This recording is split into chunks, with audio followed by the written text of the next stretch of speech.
Now at 10 and streaming on crossroadstoday.com, Faith Academy responds to the a toddler left unsupervised at its early learning center. A Victoria restaurant is giving back this Christmas, serving hot meals to the homeless. And the U.S. intercepts a Venezuelan oil tanker, the operation sparking accusations of piracy. Well, we had our first cold front move down south, and the high pressure is slowly starting to follow behind it. I'll talk about what that means coming up in weather. And Refugio gears up for the state semifinals tomorrow night versus the Joaquin Rams. We'll get you ready for this matchup later on. Sports. You're watching 25 News Now at 10. Good evening and thank you for joining us. I'm Shauna Curry. And I'm Don Brubaker. New at 10 tonight, farmers and ranchers in Victoria County and nearby areas are being asked to watch their pastures closely because a new pest has shown up that's never been seen before in North America. It is called the pasture mealybug, and Texas A&M AgriLife experts say it's already damaging pastures and hay fields in Victoria County and in counties like Refugio, Calhoun, Goliad, DeWitt, Jackson, and Lavaca. This tiny insect hides low to the ground and can quickly turn healthy grass into large patches of yellow, dying pasture. There is no known treatment yet. State ag officials say early detection is critical. So if you see fuzzy white insects or sudden yellowing in your pasture, you're asked to contact your extension agent or the Texas Department of Agriculture. Faith Academy issued a statement today about an incident under investigation at Cub Care Early Learning Center. It said Cub Care is independently run by Faith Academy, not by Faith Family Church, even though the center sits on the church property. Faith Academy leaders also say some previously reported details are not accurate, but won't address those until the ongoing investigation wraps up. Faith Academy's board member and spokesperson Matt Mashburn also serves as an operations pastor at Faith Family Church. He stresses his church role is not connected to the Early Learning Center situation. Move-in day for the new Victoria Public Safety Headquarters is right around the corner. Officials say they are expecting move-in to begin after the holidays. The move-in process will take place in phases as staff and operations are gradually moved into the new space. A formal opening ceremony will be held at the end of this process. It was originally planned they were supposed to have moved in last August. That'll be the new headquarters for Victoria Police, Fire, Municipal Courts, and 911 services. The building is on Main Street near Airline Road. Port O'Connor residents are no longer being asked to conserve water, but they do remain under a boil water notice. According to a release from water officials, a contractor hit a water main Monday night but didn't report it. So that caused pressure to drop low enough to trigger a boil water notice. They say the water levels in the tanks are back to normal, so there is no need to restrict water use. But Port O'Connor is still under a boil water notice until samples sent to the state today come back clear. Refugio County Commissioners voted unanimously to extend the county-wide outdoor burn ban for another 30 days. Fire officials say dry grass still poses a risk despite recent rains. Commissioners added that residents may still burn with a permit. All right, no real significant rain coming up in our forecast though, so looks like we're not getting a lot of relief. Well, you know, in that case, we can't complain. But, you know, Jacob, they still could use some rain in some spots, even though a lot of the burn bans in our viewing area ended this week, last week, rather. Yeah, we actually had a decent amount of rain with that. But, you know, this frontal system didn't really bring the rain. We're hoping for another frontal system to push it down. But it is going to be cooling down our temperatures. 43 degrees for tonight.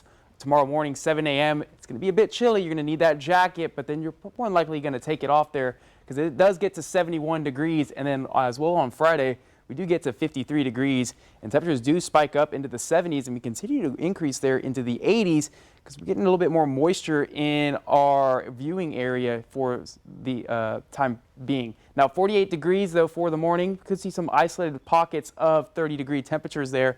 And like I mentioned, getting up to 68, you're already debating on removing the jacket there, and by 3 p.m. you're more than likely going to be removing it, getting towards the mid 70s there. But humidity is going to be increasing there. We have high pressure up north that's going to be pushing down south, and that's going to help bring back in the moisture. And I'll tell you what that means for your morning for Friday as well as for Saturday coming up. Shauna? A San Antonio man is in custody after shooting a deputy constable in the chest, which led to a standoff with police. The deputy constable was serving an eviction notice and luckily was wearing body armor, which stopped the bullet and left him uninjured. But during the standoff with police, the alleged gunman exited his apartment and surrendered after tear gas was deployed. He is expected to be charged with aggravated assault on a peace officer. Tesla is being sued by a woman who said she was injured by falling debris when two forklifts collided while she was visiting the company's Gigafactory Texas near Austin. The woman claims the Elon Musk-owned company and its workers were negligent in operating heavy equipment while she was visiting the electric vehicle factory January 24th. The suit states when the forklifts collided, a heavy object fell from the forklift, hitting the woman, causing serious injuries. She's seeking over $1 million. A major escalation abroad after President Trump confirms American troops seized an oil tanker off the coast of Venezuela. ABC's Jacqueline Lee has more on the growing tensions after U.S. airstrikes targeted alleged drug boats in the Caribbean, leaving dozens dead. A dramatic escalation between the U.S. and Venezuela. Today, President Trump confirming the U.S. seized an oil tanker off the coast of the South American country. We've just seized a tanker on the coast of Venezuela, large tanker, very large. Largest one ever seized, actually.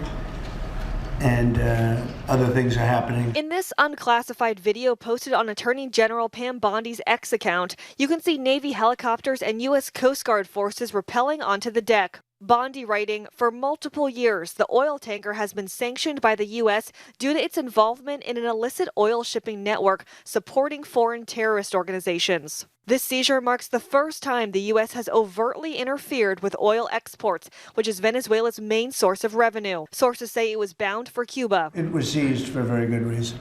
The U.S. has been targeting boats they claim are carrying drugs, striking at least 22 boats and killing nearly 90 people. Venezuela says it strongly denounces the seizure and calls it blatant robbery and an act of international piracy. It definitely seems like we are inching closer to actually war with Venezuela. If the United States Coast Guard is able to interdict successfully, which it apparently has, a huge oil tanker, why isn't it interdicting the small drug boats that it's instead been, the Navy's been told to just blow out of the water since September? So it really seems that this really isn't about the drugs. This is about regime change against Nicolas Maduro. This tanker seizure marking a new chapter in the pressure campaign on Venezuelan President Nicolas Maduro. Jacqueline Lee, ABC News, Los Angeles. Here are some of this week's top headlines in the Port Lavaca wave. Several candidates filed to run for Calhoun County judge and commissioners in Precinct 1, 2, and 4, as well as other county races. Plus, Port Lavaca residents are asked for feedback and critiques on the city's upcoming 20-year comprehensive plan. To read these stories and more, go to portlavacawave.com. And if you see news happening, call our newsroom at 361-576-0026 or send an email to staff@crossroadstoday.com. We're shining a spotlight on local homes lit up for the holidays. We would love to include yours. Each Friday leading up to Christmas will feature a different home that's spreading seasonal cheer. Then beginning December 22nd, we'll showcase one home every day. If your decorations are ready for their close-up, now's the time to share them. And another place you can share and see all of your news is the Crossroads Today YouTube channel. Remember to subscribe, hit the like button, and click the notification bell. Stay with us. Coming up on 25 News Now at 10, a second measles wave hits the United States. The vaccination concerns driving the outbreak. Also ahead, the last minted pennies hit the auction block, and they're not cheap, but collectors are paying for pennies.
The U.S. may be wrapping up the year with a second measles surge. The CDC says 84 new measles cases were reported just this past week, the most we've seen since April when West Texas was dealing with its big outbreak. But now a growing outbreak in South Carolina is driving this new wave, with more than 100 cases reported there since October, most of them in people who were not vaccinated. The U.S. has now seen more than 1,900 measles cases this year. And if numbers increase into January, the country risks losing its measles elimination status. Women with uterine fibroids may face a higher risk of heart disease. A new study from the University of Pennsylvania looked at more than 2.7 million women and found those with fibroids had an 81% higher long-term risk of developing heart disease compared to women without them.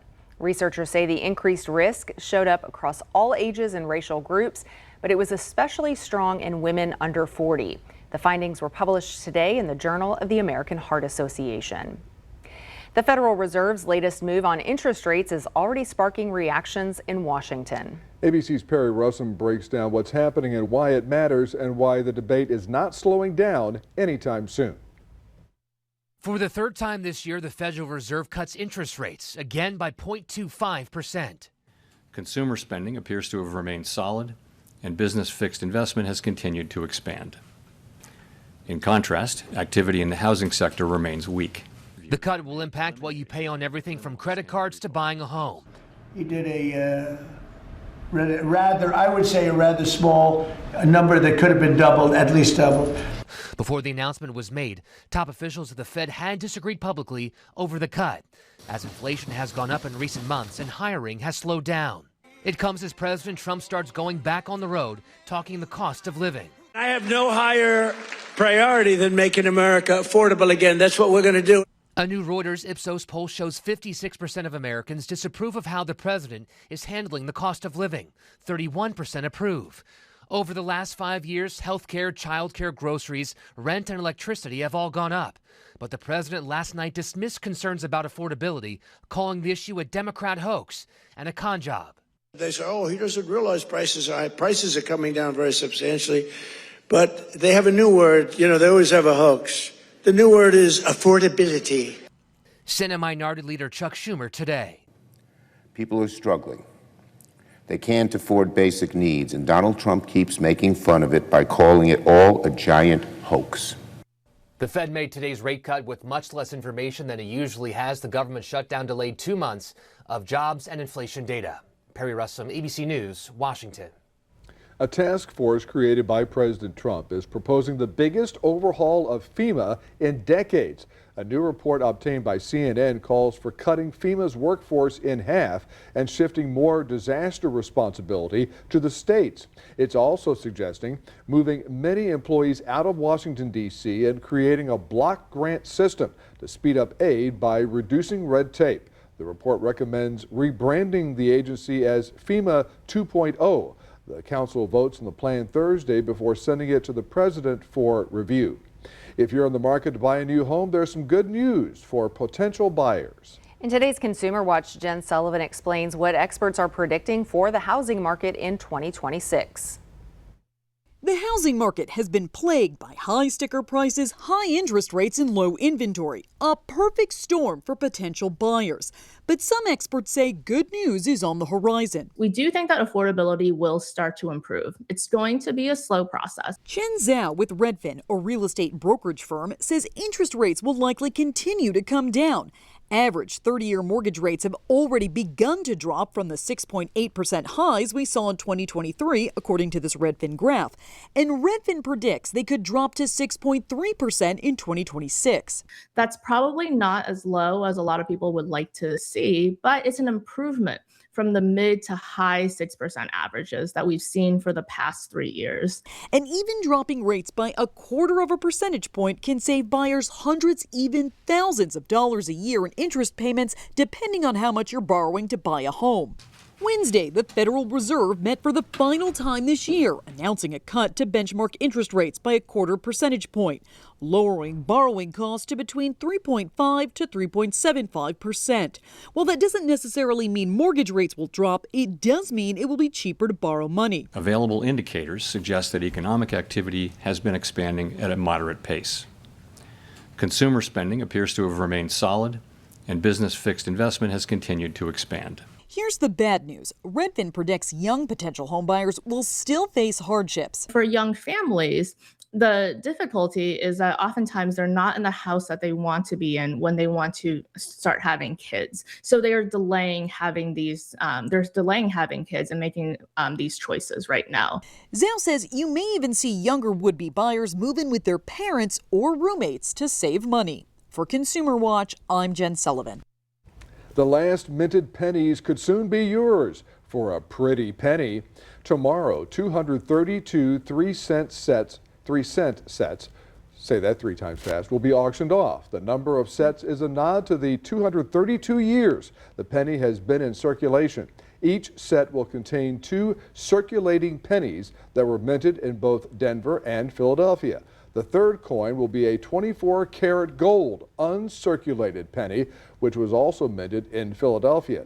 Each set comes with a serialized certificate of authenticity. The final set, number 232, will also come with the 3 original dies used to strike the coins. Wow, here are some of the top headlines in the Cuero record. The Cuero Development Corporation reinvested more than $250,000 into the community the past year. And a resolution to the conflict between the owners of Yorktown Memorial Hospital and city officials is reportedly in sight. To read these stories and more, visit DeWittCountyToday.com. And to get more news, weather, and sports, come to our website, CrossroadsToday.com. And speaking of weather, well, temperatures today got a bit warm, 78 degrees before the front moved in later in the afternoon.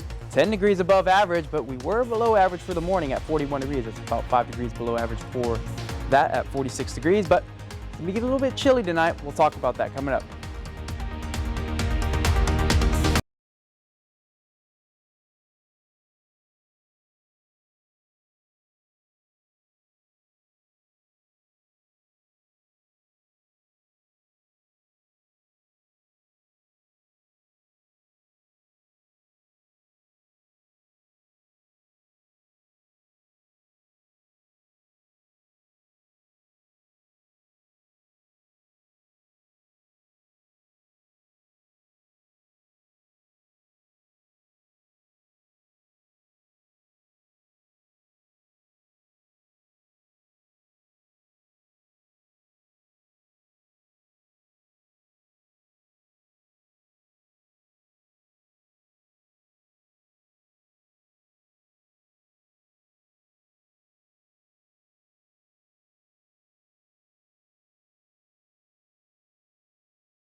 Well, temperatures are going to be on the rise here, even though the frontal system has passed. But look at that, 71 degrees. It's going to be quite nice for tomorrow.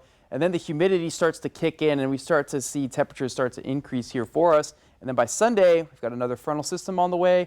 That'll help drop our temperatures down into the 60s for Monday. So there's the first frontal system that's going to continue to push down south. And high pressure is actually following that towards the southeast. So we'll continue with the northerly winds. The high pressure will eventually shift out towards the Gulf and reinstate a southeasterly wind. That's going to help bring in the moisture here for likely some fog Friday morning. So we can already see along the 37 corridor by Friday at midnight, picking up there. And it's going to continue to pick up there by 6 a.m. Relatively more across the 37 corridor area where we can see half a mile or less of visibility. Not too much right now in Victoria for the morning time, but it does look like it does pick up there by 7 a.m. as well. And then looking right around 11 a.m., it starts to dissipate here for us. Still relatively on the foggier side up north around the Bexar County area as well as Karnes County as well. Now, with the fog and the moisture, we could likely see shower activity begin to pick up here for Saturday. So to see a little bit of a break in the high pressure in the mid-levels. So we could see some shower activity along the coastal bend as well as parts of Victoria with the daytime heating. But once the sun starts to slowly go down and temperatures cool off, shower activity will actually begin to diminish here for us, but that's not it. We've got the frontal boundary layer that's going to be meeting some more moisture, and that's why we can see the layer here on the future tracker where we can see areas of moderate showers around the north of the I-10 corridor. Here it is by 7 a.m. Sunday. The front line is making its way down into DeWitt County, and for us, it's looking like 8 a.m. to around 9 a.m. is when we could see the shower activity as the frontal system pushes down south, and there it is by 11 a.m. as it's moved out into the Gulf and along the Rio Grande Valley area. Now that's not it for the rain though. Thankfully, we're actually watching right now, based off of what the European model and the American model have been putting out, is a bit of a dip in the jet stream thanks to a mid-level low that's going to be moving just north of Texas here. And that's going to open up for a wave of showers from the Pacific moisture, and that'll bring it out here for Tuesday night into Wednesday morning. So that's probably going to be our best chance at looking at some moderate rain. Still 7 days away, still a little bit, but we're going to continue to watch and monitor this, see if any changes do take place for this system here. And let me show you, because the high pressure right now is keeping everything relatively dry. And here we go for Saturday. Now we have an open window for the shower activity to pick up, like I mentioned, as well as for Sunday when the front moves through. And then the high pressure actually kicks out towards the west. There's that mid-upper level low, drop in the jet stream. That's why we're going to be seeing some of that shower activity begin to pick up there for us for Wednesday. But other than that, beautiful skies for tomorrow, 72 degrees for the high. Winds will begin to shift out of the south-southeast there by the afternoon time. Cuero can be seeing those similar conditions as well, getting to the 72 as well, shifting out of the south-southeast in the afternoon. So make sure you bring the jacket in the morning. You'll likely have to take it off there as we head towards the afternoon. But I consider it a beautiful day. Lack of humidity, it'll be quite nice. If we look to Friday and Saturday, temperatures increase as well as the humidity. That's why we have fog for those 2 days. Another frontal system moves in Sunday, giving about a 20% chance when the boundary moves through for the morning time. And then we look to Tuesday and Wednesday for some possible good rain. Now don't forget to scan the QR code for more news, weather, and sports. And speaking of sports, we've got Max. That's right, Jacob. Bloomington football revealed their all-district awards from this past season. We'll give you all the top honors next. Report.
Tomorrow, the Refugio Bobcats face the Joaquin Rams in the 2A Division I state championship. And again, Joaquin, out of the East Texas area, placed third place overall there. And they're facing each other in the state semifinals. And Refugio, though, they've been a very resilient team this entire year. They've been leaning on that running game with their quarterback Ray Lewis and running back Xander Willis, who've been a great two-way punch this year for the Bobcats. But their defense has also been very efficient as well. They've had 30 total sacks so far this season and 19 total interceptions this year here for Refugio. So if the Bobcats win tomorrow night, they're going to face the Hamilton Bulldogs, or first-time team that's going to be playing in the state semifinals in the West Texas Comanches. They'll also play tomorrow. That game will be at 6 p.m. with the Refugio game starting at 7:30 p.m. Now, keeping it in football, but with Bloomington, they revealed their all-district awards from this past year, and they did end up going 4-6 overall and 6 in their district, but still props up to still a great year there for the Bobcats. And they still got some good production from Amari Gardner, who received their first team all-district honors. Also top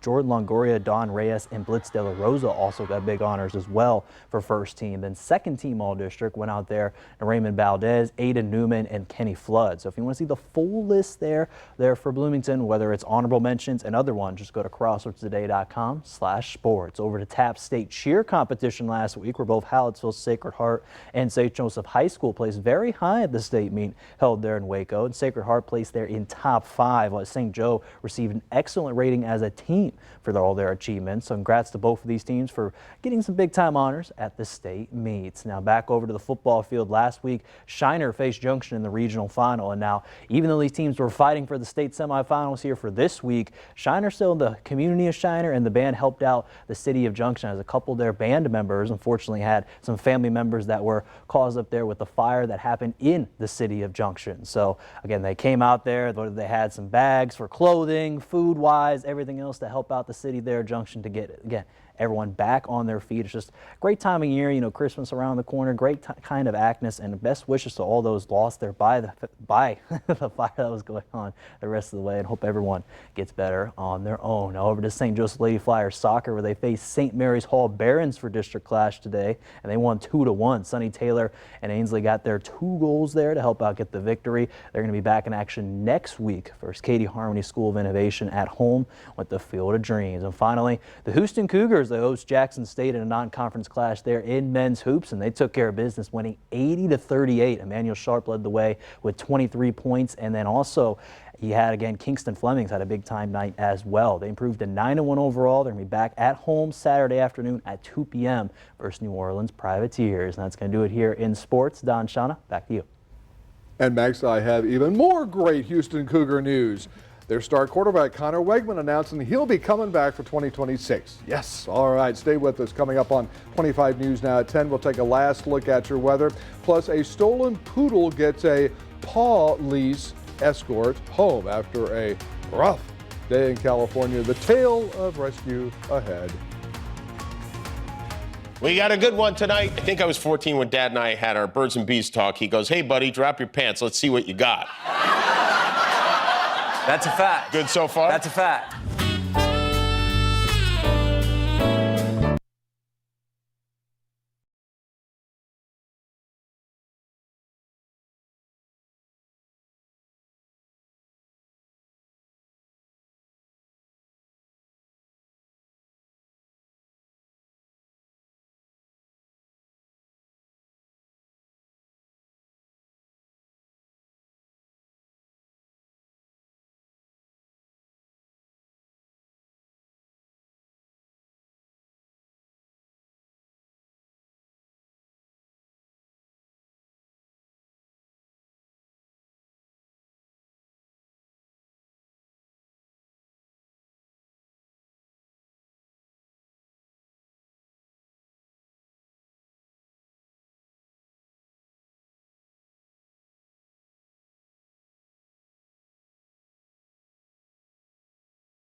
Police department on Paw Patrol. A poodle stolen during a morning walk in California on Monday is now safely back home after riding shotgun in a patrol car. The San Mateo Police Department said a masked suspect snatched the pup and took off in a car. Officers later stopped the vehicle and arrested the 33-year-old driver. He now faces a robbery charge. Police say the incident appears to be targeted and involved people who apparently knew each other. But he looks like he's enjoying that seat right there. He's enjoying it. I don't know about the. And tomorrow during the day might be a good day to sit in the front seat, roll the window down a little bit, and you know, the breeze will feel nice. Quite nice. Definitely spring-like is how I would describe it, because temperatures are going to start in the 40s. Make sure you have that jacket. Then we get up into the 70s there for Thursday. Then we drop down into the 53 again. And then with moisture coming back with the southeasterly flow, likely going to be seeing some fog there for Friday and Saturday morning, and temperatures will be right around the upper 70s to 80s. And then we got another frontal system on the way that'll drop our temperatures back to the 40s for the morning and keep us around the 60s and 70s. Fog tomorrow morning? Not tomorrow morning. Still got a northerly breeze. Good news. Thank you, Jacob. And finally tonight, a high-fiving gorilla wins the top prize in this year's Nikon Comedy Wildlife Awards. The image was captured by British photographer Mark Methcone. Organizers said this was a record-breaking year for the annual contest, with more than 10,000 entries from 109 countries. I guess those photographers went ape. Judges narrowed the entries down to a selection of 40, then selected the overall winner as well as the category winners. The winners, which were announced at a ceremony in London Tuesday, are on display with the competition's other finalists in London until December 14th. And those photographers don't monkey around, I'll tell you. No, he's giving a high five with his foot. I was going to say, what's with the hand? It was. Looks like he's, looks like he's dancing or something. I don't know. Like he's kicking off, you know, start the game. Well, thanks for joining us tonight. Jimmy Kimmel Live starts now.